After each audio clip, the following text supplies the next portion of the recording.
This ain't rapping, this is scholarship. Part MC, part anthropologist. All that time I spent in the game, I can't apologize.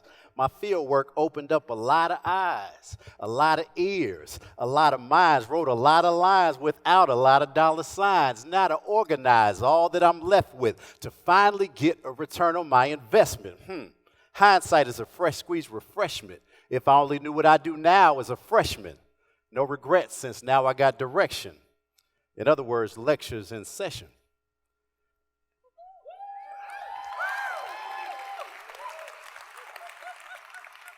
As early as 5 years old, I was a writer. By 8, I wrote poetry quite obsessively. In middle and high school, I wrote as a student journalist. I enjoyed asking questions and designing publications, but I also wanted to be one of the guys that I heard rapping on the records, that I eventually saw rapping in the videos. These MCs back in the 80s seemed like the coolest people on earth to me. As far as I could remember, I'd always been a writer, but I was never the most outgoing person. So becoming a songwriter and a freestyler and a live performer and all-around MC, it was the perfect way, an ideal outlet for me to experience boldness in a way that suited the rest of my teenage and adult life quite well, quite well.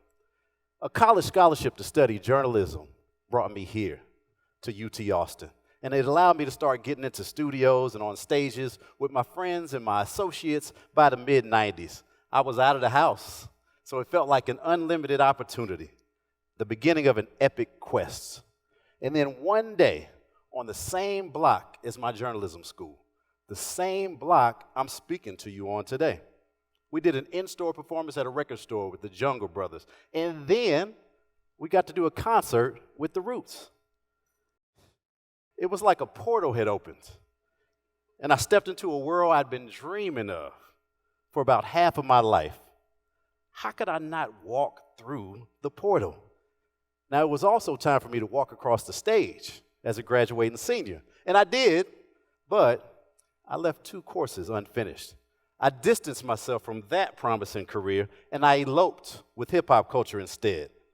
In less than 10 years, with the support of so many people, I released an album nationally. My work was covered in international magazines. My music was being studied, the lyrics analyzed in faraway colleges that I'd never heard of. I was able to perform with Snoop and Busta and Luda and so many masters and so many stars on several levels. It seemed like every other day I was being validated or co-signed by some type of legendary figure, meeting with labels, making a name for myself, making my way. All that time I spent in the game, I can't apologize because my field work opened up a lot of eyes, a lot of ears, a lot of minds, wrote a lot of lines without a lot of dollar signs. In my early 30s, I got married. I finished my degree. I started seeking stability out of necessity. And in my late 30s, our first child was born. Now to organize all that I'm left with to finally get a return on my investment. There are millions like me, hip-hop participants and practitioners who grew up, who've had to renegotiate our relationship to this culture we've received so much from, this culture we've given so much to. So what does the present and future hold? I mean culturally, personally, creatively, for much of my generation. The hip-hop generation. See, I don't claim Generation X because it's not specific enough, especially not if you compare it to Bakari Kitwana's 2002 concept and book, The Hip-Hop Generation. Now, that centers black folks born between 1965 and 1984 with specific shared values and attitudes, the hip-hop generation. So many of us now, between about 40 years old and about 60 years old, we grew up native to the emergence, ascent, and dominance of hip-hop, just like our children and grandchildren now are growing up native to touchscreens, to Wi-Fi, to the cloud. Oh, and the robots. Yeah, the robots. I need to acknowledge, though, that some of y'all may be unclear about what hip-hop actually is. I know for a fact that when I say hip-hop, a lot of y'all think rap music. Many of you probably don't even listen to rap songs. Now, see, technically, rapping is one of 4 essential elements of hip-hop. along with DJing, along with b-boying, along with graffiti writing. And if you put the essence of rapping and DJing together, you have rap music, which, depending on how it's presented, can include one element, one or two elements, all the way up to all four. But emceeing, while it is the most dominant aspect, the most celebrated subset, it's not the first element of hip-hop. It's not the most important element of hip-hop either. So shrinking what we call hip-hop all the way down to just meaning rap music is awfully reductive, y'all. Now let's recognize hip-hop for what it is. If we can recognize hip-hop for what it is, let me see your hands. Let me see them sway a little bit. Now let me tell you what it is. It's a lever. And it's a lever with enough power to pry people and practices from the margins of one social context and then place them at the center of another context. Hip-hop is evidence of an eternally excellent and resilient spirit boiling up in a modern context, getting in your face, boldly confronting you, demanding engagement even when you ain't trying to hear it. It's often referred to as something from nothing, but come on, y'all. Science and common sense tell us you can't get something from nothing. Another typical trope says hip-hop is a voice of the voiceless. But I'm not voiceless just because I'm low in the mix or decentered or illegitimized as unofficial, or I'm saying what the powers that be don't want to hear or don't want to be heard. Nope. I've always had a voice. And hip-hop's voice is hard to constrain, it's hard to contain, it's hard to control. It's that creative and it's that forceful. So, hip-hop's leverage, its excellence, its resilience, its abundance shows up in many forms, and the evidence of its agile, permeating influence is everywhere. Look around for a second. Look at all the pervasive do-it-yourself creators. Look at the disruptors. Look at all the DJs. There's probably 20 DJs in this room. Look at the breakdancing happening in the Olympic Games now. Look at the mashups, mixtapes, remixes, the playlists. Everywhere I look, I see that hip-hop did what? Say what? It grew up. So when I was growing up, hip-hop was like my GPS system as I moved from my native Washington, D.C. to Garland, Texas at age 8, to Austin, Texas at age 17. I used hip-hop as sort of a code, a lens, a mode of language, right, to connect socially and to decide who to be friends with. So our youthful years included music and fashion and slang and dance and media and so much more that you either knew or you didn't. And as hip-hop grew up, so did its generation. So if you're like me, an actual practitioner of hip-hop arts and culture, could be a DJ, a producer, a dancer, promoter, writer, designer, and such, the fact that hip-hop grew up, it has an even deeper significance to us. This phenomenal cultural movement has given me and many others a wealth of experience, wisdom, expertise, and skill. So, a more specific question. What do the experience, wisdom, expertise, and skill of the hip-hop generation have to offer to today's generation?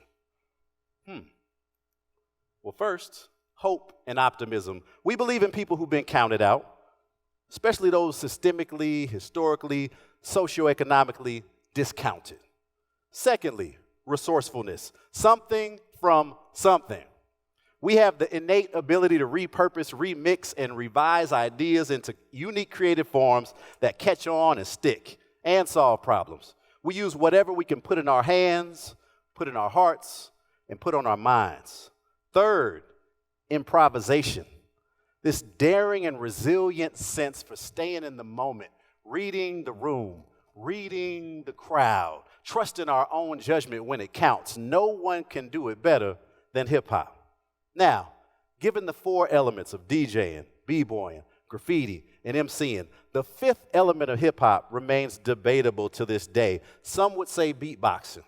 Many would say knowledge of self. This is my talk, right?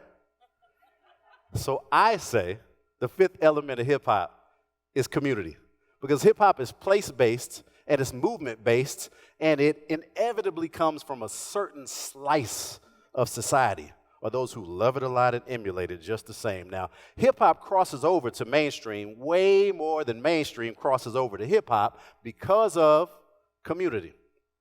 I wouldn't be qualified to stand here and talk to you today without like levels and layers and decades of community support. In hip-hop culture, it offers today's youth a savvy fluidity of language and culture, connection across social and political boundaries, across lines and degrees of difference and even disagreement. See, we're communal even when we don't always get along or agree, even when everybody's not close. And this is highly valuable in an increasingly polarized society. Finally, the experience, wisdom, expertise, and skill of the hip-hop generation can offer today's generation its respect for youth culture.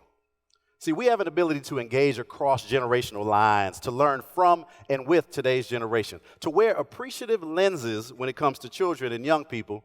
And if you don't believe me, ask my students. See, as I lift up these virtues, I do have strong opinions about how hip-hop can best remix itself. It needs improvement. So I'm not saying it's perfect. I'm simply saying, what am I saying again?